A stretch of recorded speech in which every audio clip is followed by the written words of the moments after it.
Some of you were raised on digital pacifiers, after school specials, and capitalism dressed up in 30-second commercials. I, on the other hand, was raised by a man who changed shoes before emotionally processing grief next to an anthropomorphized model trolley car. And honestly, that's why I'm prepared for the apocalypse. But before I tell you that, please hit subscribe, unless you hate emotionally literate cults, which is fair. Mr. Rogers didn't teach obedience, he taught self-awareness. He stared into the void and called it feelings. He explained death to preschoolers and still made them feel safe. That's not just empathy, that's spiritual taekwondo in a sweater vest. Sesame Street gave us monsters, humans, neurodivergent chickens, and Bert and Ernie sharing a life and maybe a mortgage. It was radical inclusivity in felt form. They didn't just normalize difference. They built community without conformity and with a musical number. Then came Barney. Barney, who said he loved everyone equally without context.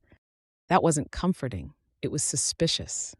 It felt like being stalked by a purple mall cop with boundary issues. Barney didn't make space for anger or sadness. He just smiled harder and sang louder.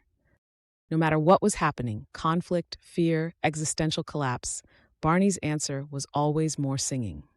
We weren't just annoyed, we were screaming inside. So what's the answer to a toxically positive purple dinosaur? The only appropriate response is Elmo. Elmo doesn't blink. Elmo doesn't forget. Elmo contains multitudes, and at least one of them is vengeance. And yet, still more emotionally grounded than 90% of adults you've met. PBS didn't raise viewers. It trained emotionally literate insurgents with puppets and jazz interludes and quietly subversive life lessons tucked inside snack time. Well, except for Barney. Barney didn't build resilience. He built people pleasers with panic disorders and kept therapists booked for decades. If this triggered a flashback or finally explained your compulsive need to smile through existential discomfort, welcome, you found your people. We're rebuilding the neighborhood of make-believe.